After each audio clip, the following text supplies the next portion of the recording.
다니엘서 3장 28절 다 같이 한 목소리로 읽도록 하겠습니다. 시작. 이에 느부갓네살이 말하여 이르되 사드락과 메삭과 아벳느고의 하나님을 찬송할지로다.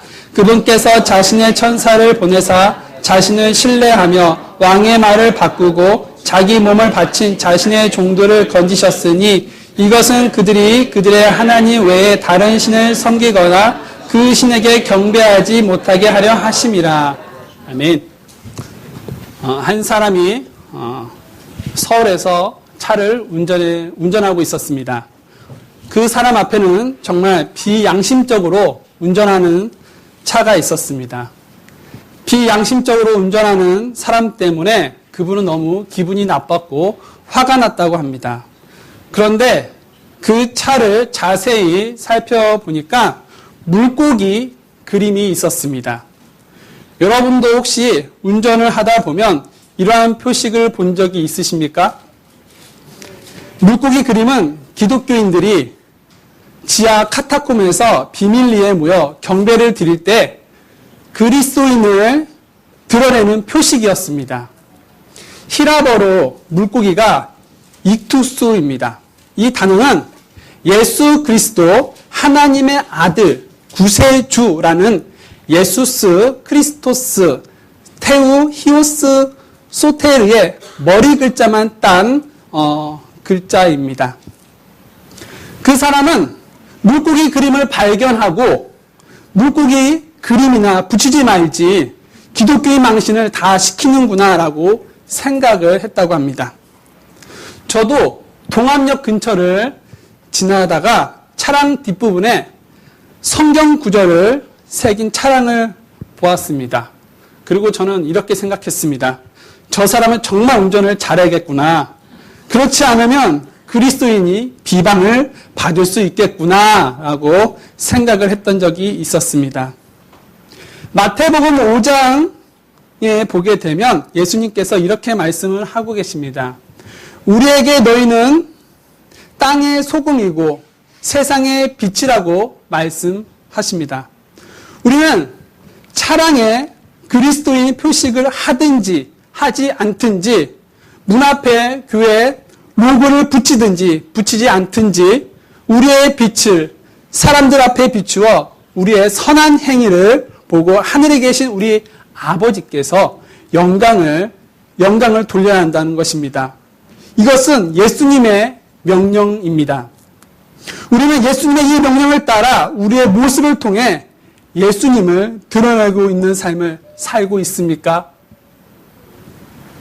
오늘 본문 말씀에 느부갓네살 왕이 사드락과 메삭과 아벳느고의 신앙을 보고 감동을 하여서 하나님을 찬양하게 되는 장면이 기록되어 있습니다. 여러분도 우리의 믿음의 모습을 통해 사람들이 하나님을 찬양하고 하나님께 영광을 돌리기를 원하십니까? 네. 사드락과 메삭과 아벳느고가 보여준 그 믿음의 모습을 통해 오늘 우리의 신앙을 점검해 보시기를 원합니다. 그렇다면 느부갓네살 왕을 감동시킨 다니엘의 세 친구는 어떤 신앙이었습니까? 첫째, 느부갓네살 왕을 감동시킨 신앙은 하나님을 신뢰하는 신앙이었습니다. 다니엘서 3장 1절을 잠시 살펴보면요. 느부갓네살 왕이 금 형상을 만들었다고 기록이 되어 있습니다. 그 금 형상의 높이는 60큐빗입니다. 그리고 너비는 6큐빗이 됩니다. 제가 성경 용어 설명을 딱 보니까 이 1큐빗은 사람의 팔꿈치에서 또 가운데 손가락까지의 길이라고 합니다. 약 46cm가 됩니다. 이것을 계산을 하면 그 금으로 만든 형상의 높이는 대략 27m이고 그리고 너비는 2.7m가 되는 거대한 금 형상이라는 것입니다.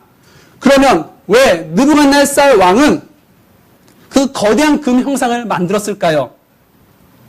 다니엘서 4장 30절에 그 답을 말씀해 주고 있습니다. 다니엘서 4장 30절 말씀을 잠시 함께 보도록 하겠습니다. 왕이 말하여 이르되 이 큰 바벨론은 내가 내 권능의 힘으로 건설하여 왕국의 집으로 삼고 내 위엄의 영광으로 삼은 것이 아니냐 하매, 바벨론이 느부갓네살의 권능의 힘으로 건설되었다고 지금 말하고 있는 것입니다. 자신의 능력을 과시하기 위해서 금형상을 만든 것입니다. 또한 자신에게 늘 전쟁에서 승리를 안겨준 그 바벨론의 신에게 모든 사람들이 경배하도록 하기 위해서 두라 평야에 금형상을 만든 것입니다. 그래서 느부갓네살은 각계 가칭의 고위 관리자들을 두라 평야로 모두 불러 모았습니다. 2절 말씀, 다니엘서 3장 2절 말씀을 보도록 하겠습니다. 함께 읽도록 하겠습니다. 시작. 그때 느부갓네살 왕이 사람을 보내어 통치자들과 총독들과 대장들과 재판관들과 재무관들과 고무관들과 보안관들과 여러 지방의 모든 지휘자를 함께 모아 느부갓네살 왕이 세운 형상의 봉헌식에 오게 하매, 느부갓네살 왕은 일반 서민들을 불러 모은 것이 아닙니다. 관리들을 모두 불러 모은 것입니다. 왜냐하면 관리들이 금형상을 보고 금형상에 경배하고 충성을 다하면 일반 서민들도 자연히 관리들을 따라서 금형상에게 경배할 것을 알았기 때문입니다. 그래서 두라 평야에 각계각층의 고위 관리자들은 한 사람도 빠짐없이 왕의 명령에 순종하여 금형상의 봉헌식에 서게 됩니다. 그런데 고위 관리자들 중에는 누가 있었는지 아십니까? 다니엘의 세 친구도 포함이 되어 있다는 것입니다. 그러면 다니엘의 세 친구들은 누구입니까? 다니엘서 1장 말씀을 보게 되면 다니엘과 함께 자기 몸을 더럽히지 않도록 왕이 정해준 음식이나 포도주를 먹지 않은 하나냐와 미사엘과 아사라입니다. 우리들에게는 더 친숙한 이름으로는 사드락과 메삭과 아벳느고입니다. 다니엘서 2장에 보면 느부갓네살 왕의 꿈을 해석해준 다니엘이 느부갓네살 왕에게 이 세 사람을 바벨론 지방의 일들을 다스리는 자로 세워주기를 요청을 하였습니다. 그래서 이 세 사람은 수많은 무리들, 그 수많은 그 관리자들 중에서 금형상 봉헌식에 서게 된 것입니다. 그런데 이때 갑자기 왕의 선포자가 이렇게 외치는 것이었습니다. 각종 악기가 연주될 때 엎드려 금형상에 경배를 하거라. 경배하지 않는 자는 그 즉시 맹렬히 불타는 용광로 한가운데 던지겠다고 선포를 한 것입니다. 그 내용은 4절에서부터 6절까지입니다. 한번 다 같이 한번 보도록 하겠습니다. 4절부터 6절입니다. 함께 읽도록 하겠습니다. 시작. 그때 선포하는 자가 크게 외쳐 이르되 오 백성들과 민족들과 언어들아, 왕께서 너에게 명령하시나니 너희는 코넷과 피리와 하프와 트럼본과 비파와 줄 달린 타악기와 온갖 음악 소리를 들릴 때에 엎드려서 느부갓네살 왕이 세운 금 형상에게 경배하라. 누구든지 엎드려서 경배하지 아니하는 자는 그 즉시 맹렬히 불타는 용광로 한가운데 던져지라 하니, 선포하는 자의 말이 끝나기가 무섭게 온갖 음악 소리가 수많은 무들 사이에 울려 퍼지기 시작했습니다. 그 순간 금 형상 앞에 모여있던 무리들은 누구나 할 거 없이 금 형상에게 경배를 하게 됩니다. 그러나 이때 세 사람만이 금 형상에게 경배를 하지 않고 금 형상 앞에 서 있었습니다. 그들은 바로 오늘 본문의 주인공 사드락과 메삭과 아벳느고입니다. 그렇다면 그들은 왜 금 형상에게 경배를 하지 않았습니까? 다니엘의 세 친구는 금 형상보다 하나님을 더 신뢰했기 때문입니다. 28절 말씀을 다니엘서 3장 28절 말씀을 다시 한번 보도록 하겠습니다. 이에 느부갓네살이 말하여 이르되 사드락과 메삭과 아벳느고의 하나님을 찬송할지로다. 그분께서 자신의 천사를 보내사 자신을 신뢰하며 왕의 말을 바꾸고 자기 몸을 바친 자신의 종들을 건지셨으니 이것은 그들이 그들의 하나님 외에 다른 신을 섬기거나 그 신에게 경배하지 못하게 하려 하심이라. 그분께서 자신의 천사를 보내사 자신을 신뢰하며 라는 말씀이 여러분 보이십니까? 다니엘의 세 친구는 하나님을 전적으로 신뢰한 것입니다. 그렇다면 다니엘의 세 친구는 하나님의 무엇을 전적으로 신뢰한 것입니까? 하나님께서 용광로에서 능히 자신들을 건져내신다는 그런 믿음과 확신의 신뢰인 것입니다. 그래서 하나님을 전적으로 신뢰한 그들의 마음은 조금도 염려하거나 두려워하지 않았습니다. 3장 16절 말씀을 보도록 하겠습니다. 함께 읽도록 하겠습니다. 시작. 사드락과 메삭과 아벳느고가 왕에게 대답하여 이르되 오 느부갓네살이여 우리가 이 일에 대하여 왕께 대답하기를 염려하지 아니하나이다. 세 사람이 용광로 한가운데 던지겠다는 말을 듣고도 자신들을 건지시는 하나님을 신뢰하기 때문에 조금도 걱정하거나 두려워하거나 염려하지 않았던 것입니다. 여러분들도 다니엘의 세 친구처럼 살아계신 하나님을 전적으로 신뢰하고 계십니까? 다시 한번 여러분들에게 묻겠습니다. 살아계신 하나님을 전적으로 신뢰하고 계십니까? 그런데 왜 염려하고 계십니까? 우리의 수중에 물질이 없다고 염려하고 사업이 잘 안 된다고 염려하고 이성의 문제, 결혼의 문제, 남편과 아내의 문제, 자녀의 문제, 친척과 친지들의 문제, 건강의 문제로 염려하고 있지는 않습니까? 맹렬히 불타는 용광로에서 건지시는 분이 저와 여러분의 주가 되시고 우리 하나님이 되신다면 도대체 왜 염려하고 있으십니까? 베드로전서에서는 너희의 모든 염려를 그분께 맡기라. 그분께서 너희를 돌보시느니라고 말씀하고 계십니다. 우리의 염려를 주님께 맡기시기 바랍니다. 이것이 주님을 신뢰하는 것입니다. 우리의 염려를 주님께 맡기면 우리의 문제를 주님께서 돌보셔서 완전한 평강으로 지켜주실 것입니다. 이사야 26장 3절과 4절 말씀을 한번 보도록 하겠습니다. 이사야 26장 3절과 4절입니다. 함께 읽도록 하겠습니다. 주께서는 생각을 주께 고정시키는 자를 완전한 평강으로 지키시리니 이는 그가 주를 신뢰하기 때문입니다. 너희는 영원토록 주를 신뢰할지니 주 여호와 안에는 영존하는 능력이 있도다. 하나님을 신뢰하면 영존하는 능력의 하나님께서 완전한 평강으로 지켜주신다고 약속하고 계십니다. 따라서 하나님을 신뢰한다면 염려하지 마십시오. 우리 하나님께서 완전한 평강으로 우리를 지켜주실 것입니다. 그러나 하나님 외에 다른 것을 신뢰하면 완전한 평강을 얻지 못할 것입니다.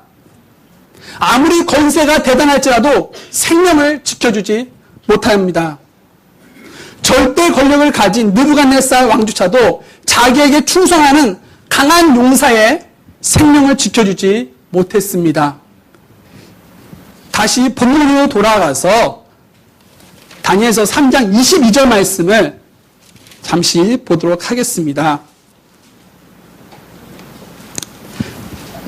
한번 읽어보도록 하겠습니다. 시작. 왕의 명령이 긴급하고 용광로가 심히 뜨거웠으므로 불꽃이 사드락과 메삭과 아벳느고를 붙든 자를 죽였고 느부갓네살 왕이 바벨론 군대에서 가장 강한 용사들에게 다니엘의 세 친구를 묶어 용광로에 던져 넣으라고 명했습니다. 하지만 맹렬히 불타는 용광로가 심히 뜨거웠기 때문에 강한 용사들은 불에 타 죽고 말았습니다. 느부갓네살 왕은 충성하는 강한 용사의 생명을 지켜주지 못한 것입니다. 그러나 정작 맹렬히 불타는 용광로 한가운데 던져진 사드락과 메삭과 아벳느고는 어떻게 되었습니까? 27절 말씀을 보도록 하겠습니다. 통치자들과 총독들과 대장들과 왕의 고문들이 함께 모여 이 사람들을 본즉 불이 그들의 몸에 힘을 쓰지 못하고 그들의 머리털 하나도 걸리지 못하였으며 그들의 겉옷도 변하게 하지 못하였고 불 냄새도 그들에게 다가가지 못하였더라. 머리털 하나도 걸리지 않았다고 했습니다. 그리고 그들의 겉옷도 변하지 않았고 불냄새도 나지 않았다고 기록되어 있습니다. 여기서 우리는 의문이 생길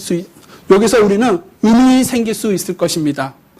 어떻게 쇳덩어리도 녹는 그런 용광로에서 사람의 머리털 하나도 그을리지 않고 아무 해도 입지 않을 수 있을까라는 의문이 생길 수 있을 것입니다. 그 의문의 답은 25절을 통해서 설명드리도록 하겠습니다. 25절을 보도록 하겠습니다. 다 같이 읽어보도록 하겠습니다. 시작. 왕이 응답하여 이르되 보라 내가 보니 결박이 풀린 네 사람이 불 한가운데 걷고 있는데 그들이 아무 해도 입지 아니하였고 그 넷째의 모양은 하나님의 아들과 같았다. 용광로 안에는 다니엘의 세 친구뿐만 아니라 한 분이 더 계셨습니다. 그분은 글자 그대로 하나님의 아들 예수님이십니다. 절대 권력을 가진 느부갓네살 왕은 자기에게 충성하는 강한 용사의 생명을 지켜주지 못했지만 예수님은 맹렬히 불타는 용광로 한가운데 던져진 사드락과 메삭과 아벳느고를 아무 해도 입지 않도록 보호해 주시고 함께 해주셨던 것입니다. 고로 맹렬히 불타는 용광로에서 사람을 건질 수 있는 분은 오직 예수님밖에 없습니다. 그 예수님은 오늘날 저와 여러분을 건질 수 있는 유일한 분이십니다. 또한 영존하는 불, 즉 지옥에서도 우리의 영혼을 건지시는 분이십니다. 그 사실을 여러분들 믿으시기 바랍니다. 어느 교회 목사님은 섬으로 집회를 인도하기 위해서 교통수단으로 배를 타고 갔다고 합니다. 그런데 갑자기 먹구름이 몰려왔고 점점 하늘은 어두워지더니 비바람이 쳤다고 합니다. 비바람은 시속 70km로 불면서 비를 퍼붓기 시작했습니다. 배 안에 있는 사람들은 다시는 가족들을 볼 수 없다는 그런 불안감과 두려움에 떨게 되었다고 합니다. 그때 주님께서는 그 목사님에게 갈릴리 바다 한복판에서 풍랑을 만났던 예수님의 제자들 이야기를 기억나게 해주셨습니다.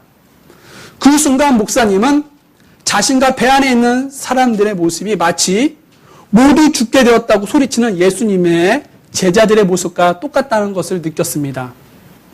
그래서 목사님은 무섭게 내리치던 그 바람, 그 풍랑을 말씀 한마디로 잔잔케 하신 예수님의 권능을 신뢰했습니다. 그러자 목사님은 마음에 평강이 왔고 그 두려움에 떨고 있는 주변에 있는 사람들을 돌보고 격려해주기 시작했습니다.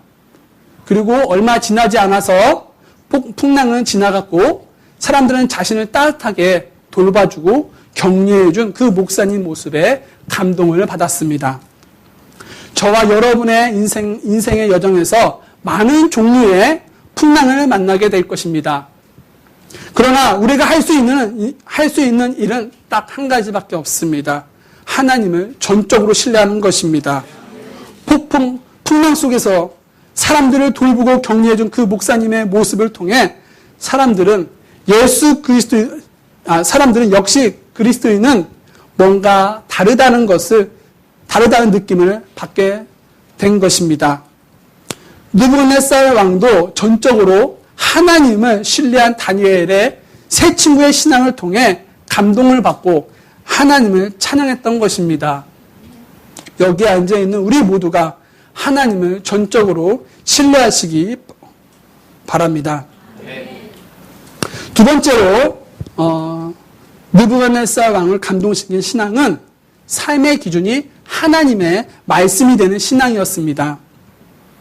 느부갓네살 왕은 절대 권력을 가진 그런 권위 있는 왕입니다.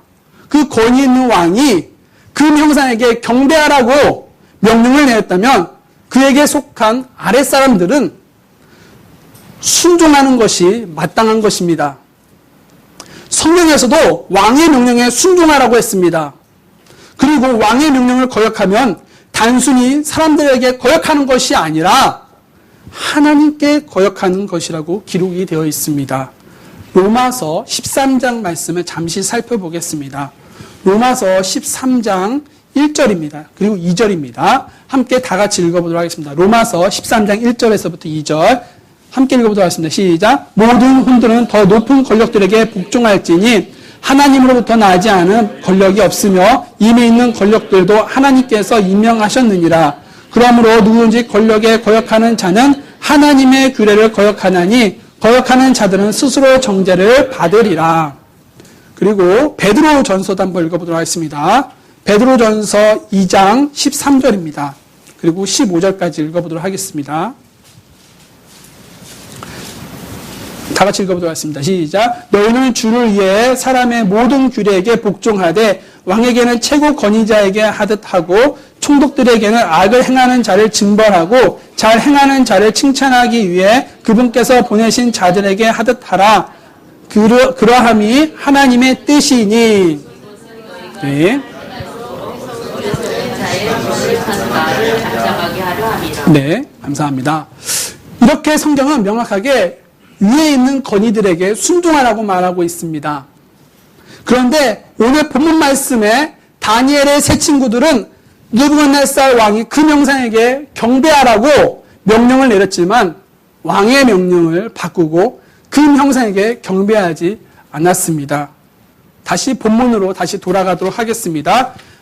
다니엘서 3장 28절 말씀입니다.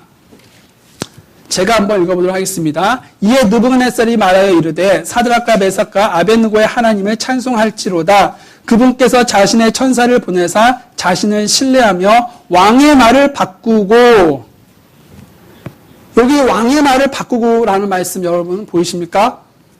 다니엘은 왕의 말을 바꾸고라는 말이 보이십니까?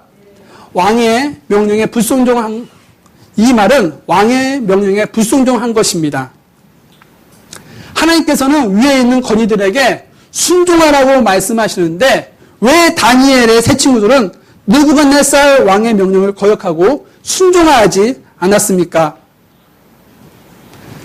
성경에서는 다니엘의 세 친구와 비슷하게 위에 있는 권위들의 명령에 순종하지 않았던 경우가 있었습니다. 출애굽기 1장에 보시면 이집트 왕 파라오가 이스라엘 민족이 다산하고 번성하여 힘이 강하게 되자 근심을 하게 되었습니다. 외부 세력과의 전쟁을 할 때에 혹시라도 이스라엘 민족이 변심하여 적들과 동맹을 맺어버리면 굉장히 위험한 존재들이라고 생각을 했기 때문입니다. 그래서 그들에게 대한 조치가 첫 번째로 이스라엘 민족을 노예로 삼는 것이었습니다. 그리고 두 번째로 이스라엘 민족에게 태어난 남자아이들은 모두 다 죽이는 것이었습니다. 그래서 파라오는 히브리 산파들에게 남자아이는 죽이고 여자아이는 살려두라고 말을 해줍니다. 하지만 히브리 산파들은 왕의 명령을 고의적으로 거역하고 남자아이들을 살려주게 됩니다. 성경에서 또 다른 경우가 있습니다. 열왕기상의 말씀을 보게 됩니다. 열왕기상 21장 말씀을 보게 되면요. 나봇이라는 사람이 나옵니다. 나봇이 아합의 왕의 명령에 거역한 것인데요.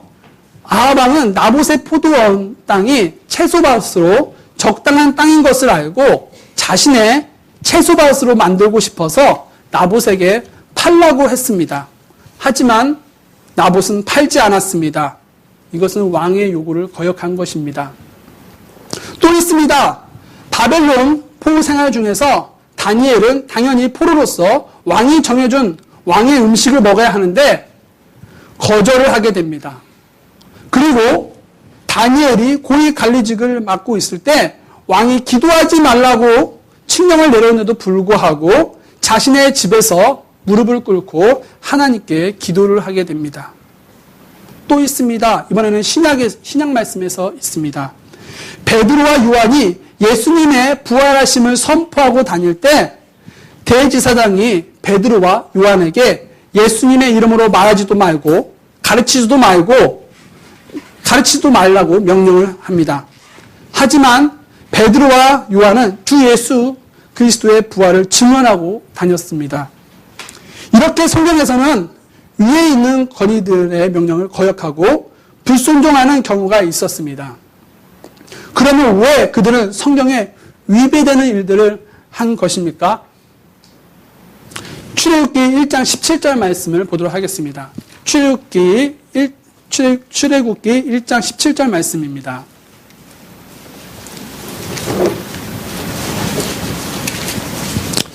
다 같이 읽어보도록 하겠습니다. 출애굽기 1장 17절 시작. 산파들이 하나님을 두려워하여 이집트 왕이 자기들에게 명령한 대로 하지 아니하고 산의 아이들을 구원하여 살려주니라.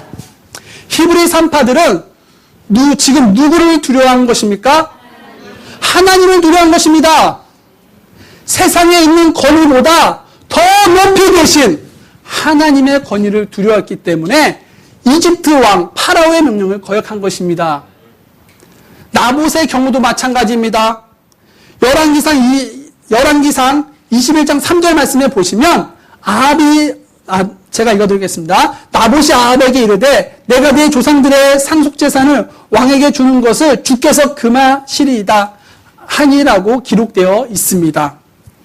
레위기에서 이스라엘 민족들은 조상들의 상속재산을 영원히 팔지 못하도록 율법으로 금지하고 있습니다. 따라서 나봇은 아합 왕의 명령보다는 지극히 높이 계시는 하나님의 명령을 더 두려워한 것입니다. 그래서 나봇은 아합 왕에게 땅을 팔지 않았던 것입니다.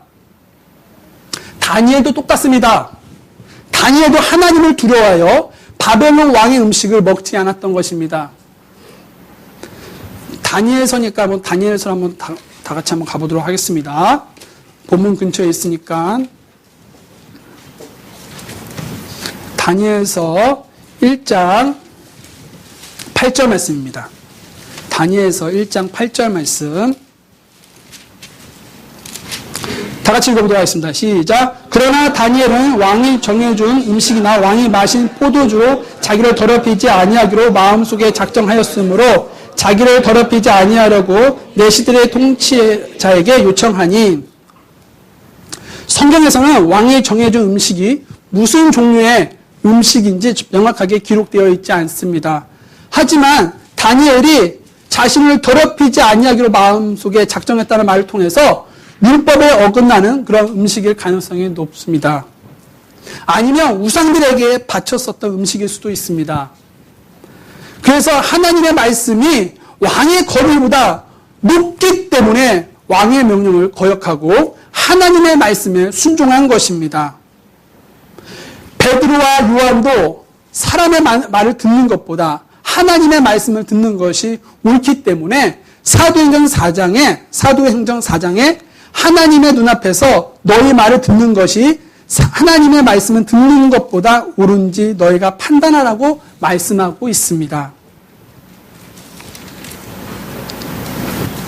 본문으로 다시 돌아오시면요. 다니엘의 세 친구도 세상의 권위보다 높이 계신 하나님의 말씀을 두려워했기 때문에 왕의 명령을 순종하지 않고 거역한 것입니다. 다니엘서 3장 17절 말씀을 보도록 하겠습니다. 다니엘서 3장 17절입니다. 우리 왕이여 그렇게 될지라도 우리가 섬기는 우리 하나님께서 맹렬히 불타는 용광로에서 능히 우리를 건져내시겠고 또한 그분께서 왕의 손에서 우리를 건져내시리이다. 우리가 섬기는 우리 하나님께서라는 말씀이 보이십니까? 이 말씀은 느부갓네살 왕의 권세보다 하나님의 권세가 더 크다는 것을 다니엘의 세 친구가 인정한 것입니다.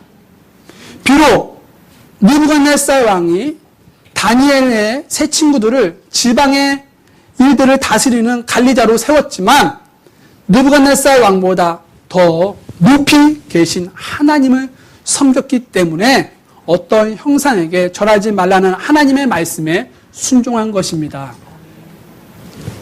이처럼 다니엘의 세 친구의 삶의 기준은 자신들을 관리자로 세워준 왕의 말이 아니라 오직 하나님의 말씀인 것입니다. 그래서 용광로 앞에서 아무리 엄한 왕의 명령이라도 하나님의 말씀에 어긋나기 때문에 용감하게 거역할 수 있었던 것입니다. 하나님의 말씀을 왕의 말보다 더 권위를 두었더니 어떤 결과를 가져왔습니까?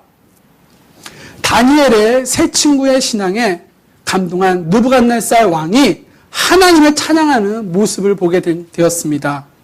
그것도 이교도 왕이 자신이 섬기는 신도 아닌 하나님을 찬양했다는 것이 놀랍지 않습니까? 그렇다면 저와 여러분의 삶의 기준이 무엇이 되어야 하는지 느꼈을 것이라고 생각이 됩니다. 중국인은 돈의 기준을 두고 움직인다고 합니다. 일본인은 물건을 기준 삼아 움직인다고 합니다.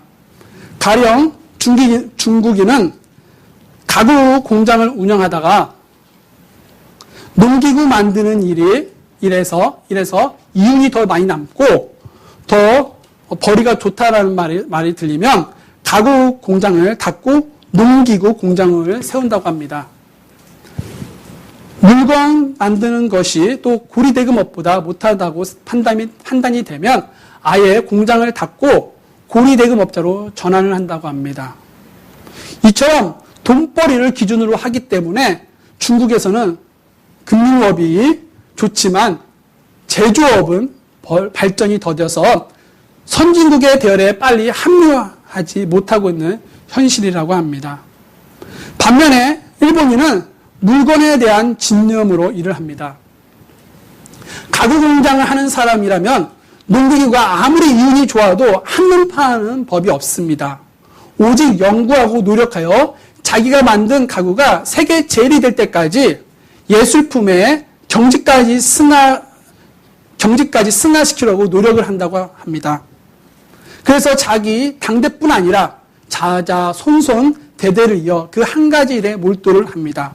그래서 몇 대를 내려오는 초밥집도 있고요. 또 수백 년을 내려오는 국수집도 있다고 합니다. 그렇다면 예수님을 믿는 우리들의 삶의 기준은 무엇이 되어야 하겠습니까?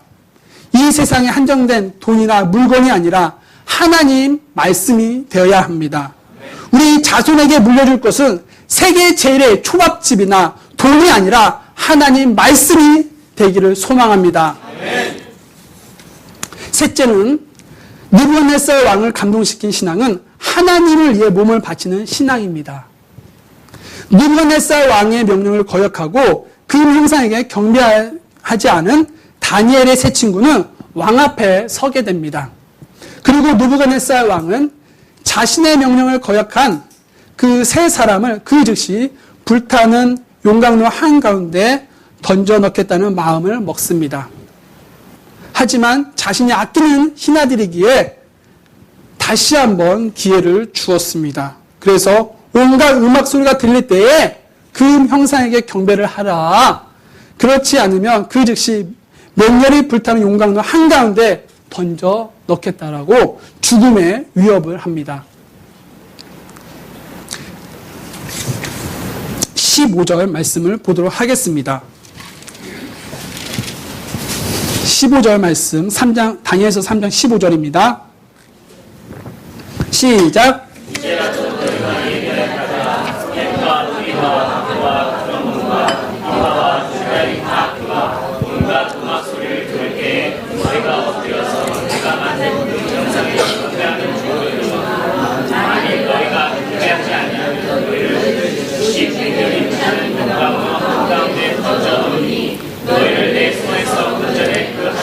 누구겠냐 하매 사람들은 죽음의 위협을 받게 되면 자신의 소신을 바꿀 때가 있습니다.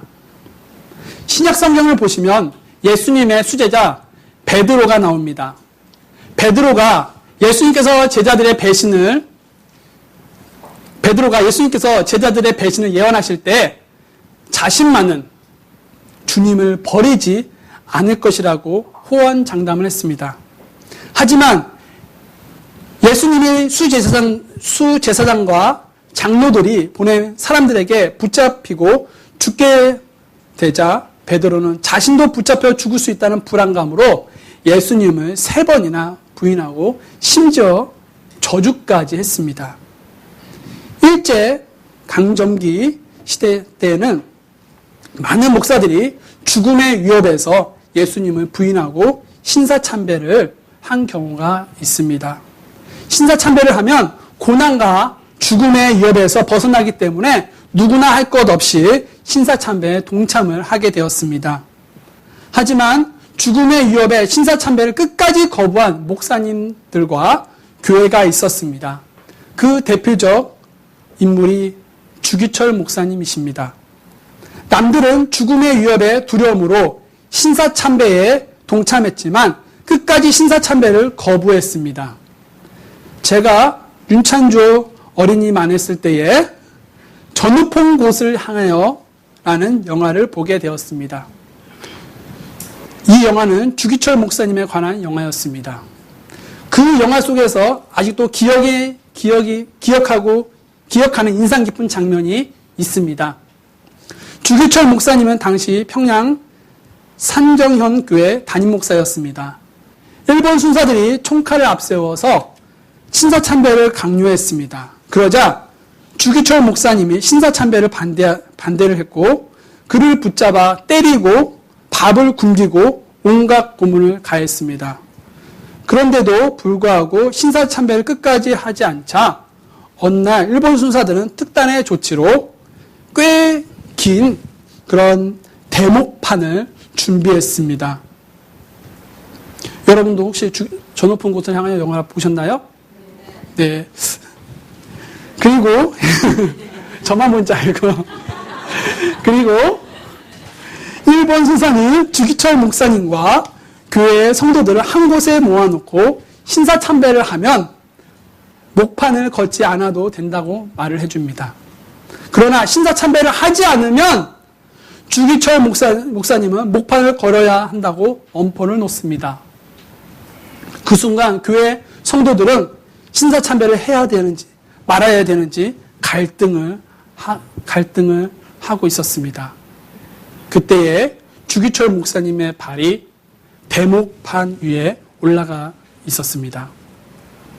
한 발이 못 위로 옮길 때마다 몸을 지탱하는 그 다른 발은 힘을 주었기 때문에 그 고통의 몸이 휘청거렸고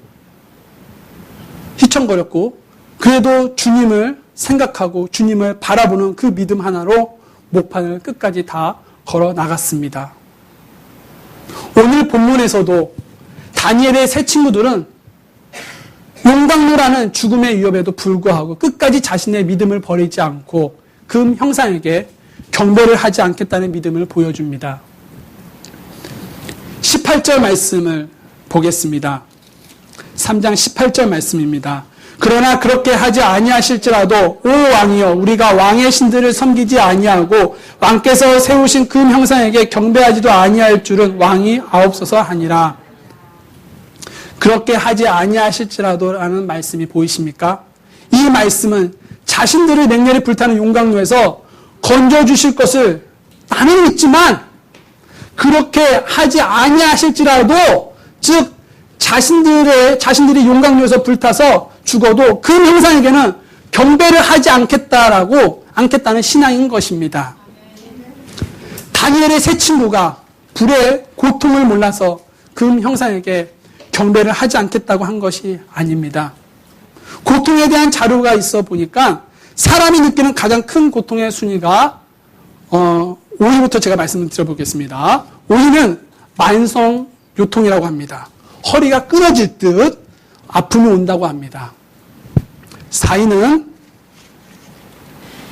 남성이 고환을 맞을 때 고통이라고 합니다. 그리고 3위는 임신 후 아기를 출산할 때의 고통입니다. 남편분들 우리 아내분을 사랑해 주십시오. 자, 그리고 2위는 손가락 그리고 혹은 발가락의 절단입니다. 그리고 1위가 바로 몸이 불탈 때의 고통이라고 합니다. 사람이 느끼는 가장 큰 고통의 순간이 무엇이라고 제가 말씀을 드렸습니까? 몸이 불탈 때의 고통입니다. 그래서 로마인들은 죄인들을 십자가형으로 죽였습니다. 유대인들은 돌로서 죄인을 죽였습니다. 그리고 오늘 본문 다니엘서의 배경이 된 바벨론은 사람들을 가장 고통스러운 불태움으로 잔인하게 죄인들을 죽인 것입니다. 따라서 다니엘의 세 친구들은 불태움으로 죽는 것이 가장 고통스러운 것을 알았을 것입니다. 하지만 하나님을 버리기보다는 차라리 자신들의 몸을 버려 신앙을 지키겠다는 믿음이 있었던 것입니다. 사람이 보통 때에는 신앙이 좋은지 안 좋은지 알 수가 없습니다. 어려운 때가 되어야지만 알 수가 있습니다. 환난이 오고 고난이 올 때 어떤 모습을 보이는가에 따라서 참 신앙과 가짜 신앙이 구분되는 것입니다. 예수님 때문에 손해보고 고난당하고 죽게 된다고 해도 예수님을 부인하지 않고 불평하지 않는 사람이 참 신앙인 것입니다. 따라서 맹렬히 불타는 용광로 속에 들어가도 하나님에 대한 신앙을 포기하지 않았던 다니엘의 세 친구가 참 신앙인 것입니다. 오늘 저와 여러분의 신앙이 참 신앙이 되려면 죽음을 두려워하지 않고 주를 위해 자기 몸을 바치는 신앙이 되어야 하는 것입니다. 혹시 여러분은 죽음이 두렵습니까? 주기철 목사님은 죽음을 두려워하지 않았습니다. 대모판 앞에서도 떨지 않았습니다. 주기철 목사님은 살아도 주를 위해 살고 죽어도 주를 위해 죽는 신앙을 보여주었습니다. 이 일로 인해 신사참배에 찬성했던 자들이 회개하기 시작했습니다. 그리고 목사님과 함께 교도소에 함께 투옥된 자들이 죄를 회개하고 주님을 영접하게 되었습니다. 놀라운 것은 주기철 목사님을 몽둥이로 때리고 고문을 주었던 일본 순사가 자신의 삶을 되돌아보기 시작했다는 것입니다. 내 한번 주님께 드려 많은 사람들이 주님께 돌아온다는 기회가 된다면 이처럼 복된 삶이 어디 있겠습니까? 다니엘의 세 친구도 맹렬히 불타는 용광로 앞에서 죽음을 두려워하지 않고 주를 위해 자기 몸을 바치는 신앙을 보여주었습니다. 이 신앙의 모습을 통해 느부갓네살 왕이 하나님을 찬양했다면 다니엘의 세 친구도 복된 삶을 산 것입니다. 우리도 다니엘의 세 친구처럼 복된 삶을 살 수 있습니다. 살아도 주를 위해 살고 죽어도 주를 위해 죽는 마라나타 침례교회 식구들이 되기를 소망합니다. 말씀을 맺겠습니다. 느부갓네살 왕이 사드락과 메삭과 아벳느고의 신앙을 보고 감동하여 하나님을 찬양했습니다. 사람들이 여러분들의 신앙의 모습을 보고 하나님을 찬양하고 영광 돌려드리기를 원합니다. 또 여러분들 원하십니까? 그렇다면 다니엘의 세 친구처럼 하나님을 전적으로 신뢰해 보시기 바랍니다. 그리고 여러분의 삶 속에서 유일하게 하나님의 말씀이 기준이 되시기를 바랍니다. 또한 살아도 주를 위해 살고 죽어도 주를 위해 죽는 신앙이 되시기를 바랍니다. 그래서 다니엘의 세 친구의 신앙이 여러분의 가정에서, 직장에서, 학교에서, 사회에서, 교회에서 어디서든지 여러분들이 보여주시기를 주님의 이름으로 소망합니다.